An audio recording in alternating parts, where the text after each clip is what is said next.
उधर मखसूस नशिस्तों के फैसले और इलेक्शन तरमीमी एक्ट बिल के बाद ऐसा महसूस हो रहा है कि हुकूमत और अदलिया में तनाव बढ़ रहा है। अब अदालती फैसले अहमियत के हामिल है या फिर पार्लियामान से पास हुए नए कवानीन, इसको लेकर हुकूमत और अदलिया में महाज गर्म होता हुआ दिखाई दे रहा है और दोनों जानिब से बराबर के जवाब दिए जा रहे हैं। पहले भी वज़ीर आज़म शहबाज शरीफ साहब ने अदलिया में मौजूद काली भेड़ों का हवाला दिया तो एक समात में जस्टिस अतर मिनल्ला ने जवाबी रद्दमल देते हुए कहा था कि हम ब्लैक बम्बल बीज हैं। फिर इसके बाद वज़ीर आला पंजाब मरियम नवाज़ ने भी अपनी तनकीदी तोपों का रुख अदलिया पर करते हुए कहा था कि अगर किसी ने हुकूमत गिराने की कोशिश की, सियासी अदम इस्तेहकाम पैदा करने की कोशिश की, आहनी हाथों से निपटा जाएगा। वज़ीर आज़म शहबाज शरीफ और मरियम नवाज़ इस मुतालिक क्या कह चुके हैं, ज़रा वो आपके सामने रखता हूँ। पाकिस्तान के अंदर तरक्की और खुशहाली दोबारा वापस ना आई तो ना फिर कोई जज होगा, ना कोई सियासतदान होगा, मगर चंद काली भेड़े जो इमरान नियाजी के लिए तुले हुए हैं। आज दिन रात ये मशवरे होते हैं कि किस तरह इसको जमानत पर रहा करके इसके तमाम जुराइम खत्म कर दिए जाएं। जिस शख्स को आप वापस लाना चाहते हो वो शख्स इस कौम का मुजरिम है। आपके लिए हम इतना आसान नहीं होने देंगे। इंशाअल्लाह ताला ये हुकूमत 5 साल पूरे करेगी। किसी ने इसको डिस्टेबलाइज करने की कोशिश की, किसी ने रखना डालने की कोशिश की, किसी ने पॉलिटिकल इंस्टेबिलिटी लाने की कोशिश की, तो उसके साथ आईनी हाथों से निपटा जाए।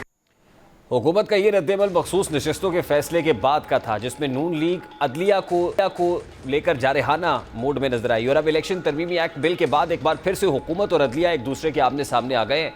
अब की बार मुस्तकबिल में बनने वाले चीफ जस्टिस मंसूर अली शाह ने एक तकरीब से खिताब करते हुए कहा कि सुप्रीम कोर्ट के फैसलों पर अमल दरामद होना चाहिए। अगर अमल दरामद नहीं होगा तो फिर नताइज भी भुगतना पड़े। जस्टिस मंसूर अली शाह ने इस्लामाबाद में मुनक़िदा एक तकरीब से खिताब करते हुए क्या कहा था, ज़रा वो भी आपको दिखाते हैं।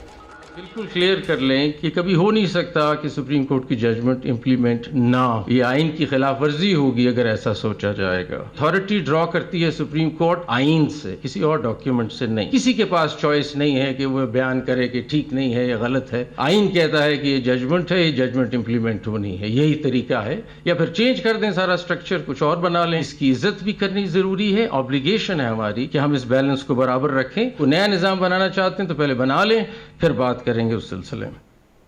अब जस्टिस मंसूर अली शाह के इस बयान को मखसूस नशिस्तों के केस में दिए जाने वाले अक्सरियती फैसले की रोशनी में देखा जा रहा है। जाहिर है इस वक्त हुकूमत का यह दावा है कि इलेक्शन तरमीमी एक्ट के बाद अब अदालती फैसले की कोई हैसियत नहीं रहेगी और कानूनी माहिरीन की राय भी इस पर तकसीम है। लेकिन जाहिर है अदलिया की बात सफ़ों से भी ये आवाज़ उठ रही है कि अदलिया का फैसला हरफ आखिर है।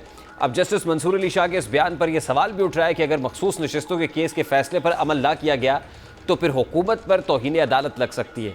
जस्टिस मंसूर अली शाह के इस बयान के बाद हुकूमत की जानिब से भी रद्दमल दिया जा रहा है। सेनेटर इरफान सिद्दीकी अपने एक्स अकाउंट पर ट्वीट करते हुए लिखते हैं कि जस्टिस सैयद मंसूर अली शाह ने फरमाया कि अदालती फैसलों पर अमल दरामद लाजमी आइनी तकाजा है। इंतजामिया के पास इन फैसलों पर अमल करने के सिवा कोई चॉइस नहीं। इस तरफ चल पड़े तो आइनी तवाज़ुन बिगड़ जाएगा। आली मरतबत जज साहब से 100% इत्तफाक करते हुए सिर्फ इतनी रहनुमाई मतलूब है कि क्या अदालती फैसलों का आइन और कानून के मुताबिक होना भी आइनी तकाजा है या नहीं।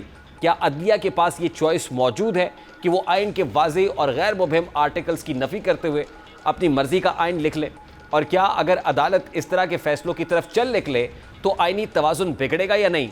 अब इसी तरह राना सनाउल्ला ने भी जस्टिस मंसूर अली शाह की बात का जवाब देते हुए कहा है कि जज का काम तकरीर करना नहीं, पार्लियामान जो कानून बनाएगी अदालत इसके मुताबिक फैसला करेगी। अब मुस्लिम लीग नून तो ये इल्ज़ाम लगाती है कि अदलिया के जरिए एक मखसूस जमात की सहूलतकारी होती रही है और अब भी ये गिला किया जा रहा है। माजी में भी नून लीग ने अदलिया के किरदार पर सवाल उठाए और फिर से ये सिलसिला जारी है।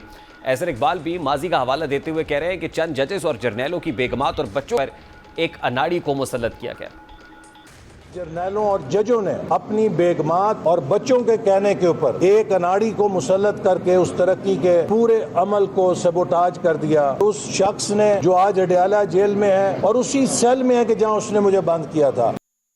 अब इस वक्त मुल्क में सियासी अदम इस्तेहकाम है। ऐसे में दो इदारों का आपस में तसादुम मुल्की हालात के लिए कोई नेक शगुन नहीं है। बुनियादी तौर पर इस वक्त हुकूमत ये सोच रही है कि पार्लियामान सुप्रीम है और पार्लियामान में किए जाने वाले फैसले हरफ आखिर हैं जिनको अदालती फैसलों के जरिए तब्दील नहीं किया जा सकता। अदलिया में भी ऐसी सोच पाई जाती है।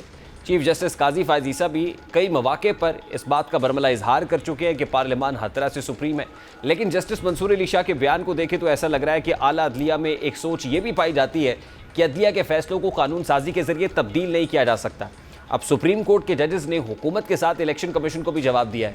सुप्रीम कोर्ट ने पंजाब के कौमी असम्बली के 3 हलकों में दोबारा गिनती के केस का तफसीली फैसला जारी कर दिया है, जो chief justice of Pakistan justice Qazi तहरीर किया है। सुप्रीम कोर्ट का कहना है कि इलेक्शन कमीशन के चेयरमैन और मेंबरान एहतराम के हकदार हैं, मगर बदकिस्मती से कुछ जजेस इस पहलू को नज़रअंदाज करते हुए तज़हीक आमेज़ रिमार्क्स देते हैं। सुप्रीम कोर्ट के अक्सरियती फैसले में कहा गया है कि इलेक्शन कमीशन आईनी इदारा है और इलेक्शन कमीशन के चेयरमैन और मेंबरान एहतराम के हकदार हैं, मगर बदकिस्मती से कुछ जजेस इस पहलू को नज़रअंदाज करते हुए तज़हीक आमेज़ रिमार्क्स देते हैं। अक्सरियती फैसले में मजीद कहा गया कि हर आईनी इदारा और आईनी ओहदेदार एहतराम का मुस्तहिक है। इदारे की साख में उस वक्त इजाफा होता है जब वो एहतराम के दायरे में फ़राइज़ सर अंजाम दे। अब शायद खान अब्बासी भी फरमा रहे हैं कि मुल्की मसाइल का हल आइन के दम है, जब तक आइन पे अमल नहीं होता मुल्क तरक्की नहीं कर सकता। हुकूमत अवाम के गिर्द घूमनी चाहिए, अरबाब इक़्तिदार के गिर्द नहीं। इन सब की बुनियाद आइन के अंदर है। अगर आज आप एक हल ढूंढना चाहते हैं मुल्क के मसाइल का, वो आइन के अंदर है। जो मुल्क आइन तोड़ते हैं वो नहीं चल सकते। और आज मुल्क क्यों नहीं चलता? क्योंकि हर एहलकार हर रोज अपना हलफ तोड़ता है। अगर आप इसको दुरुस्त नहीं करेंगे ये मुल्क तरक्की नहीं करेगा। अब पर्टिकुलरली आज जो जस्टिस काजी फायजीसा की अदालत से 3 नशस्तों से मुताल्लिक फ़ैसला आया है, जिसमें रिवर्स किया गया और पाकिस्तान मुस्लिम लीग नून के 3 MNAs को, वो NA 78 हो या NA 154 लोधरा हो, उनको रिस्टोर किया गया है। तो पाकिस्तान तहरीक इंसाफ के लिए एक सेटबैक ज़रूर है। शायद यही वजह है कि पाकिस्तान तहरीक इंसाफ मुसलसल चीफ जस्टिस ऑफ पाकिस्तान पर अदम एतमाद का इजहार कर रही है। इस हवाले से पाकिस्तान तहरीक इंसाफ का मौक़िफ़ क्या है, ज़रा वो भी आपके सामने रखते हैं।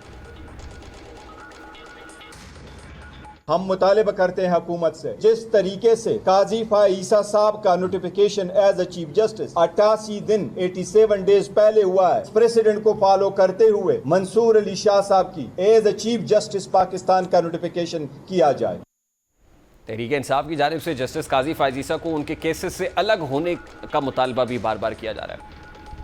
सुप्रीम कोर्ट के फैसले पे हम इतना जरूर कहना चाहते हैं कि पिटीशनें पेंडिंग थी, हमारे कैंडिडेट हमारे MNA साहिबान रेमेडीलेस हो जाएंगे। बेहतर होता सुप्रीम कोर्ट डायरेक्ट करती कि वही पिटीशनों पे फैसले होते। हम समझते हैं इंसाफ के तकाजों के मुनाफी है। हम चूंकि एक सियासी पार्टी हैं और हम अपनी जद्दोजहद कानून के दायरे में, आइन के दायरे में रखना चाहते हैं, इसका मतलब ये नहीं है कि हम बिल्कुल हथियार डाल देंगे। फायजीसा साहब अपने आप को खान साहब की मार्फत के तमाम केसेस से अलग करें, लेकिन उसके बावजूद वो अपने आप को अलग नहीं कर सके। जो ख्यालात और आपकी जो ओपिनियन हमारी पार्टी के बारे में है, उसके वाजे होने के बाद क्या ये कानूनन क्या ये मुनासिब है कि उसके बाद भी आप बैठ के हमारे केसेस के बेंचेस में हमारे केसेस को सुने? असूल ये बनता था कि जब आपने बल्ला हमसे छीना, हमसे स्पेशल सीट के मुकदमे में आप हमारी मुखालफत में थे, आज फिर आपने फैसला हमारे खिलाफ किया, असूल ये बनता है आप उस बेंच का हिस्सा ना।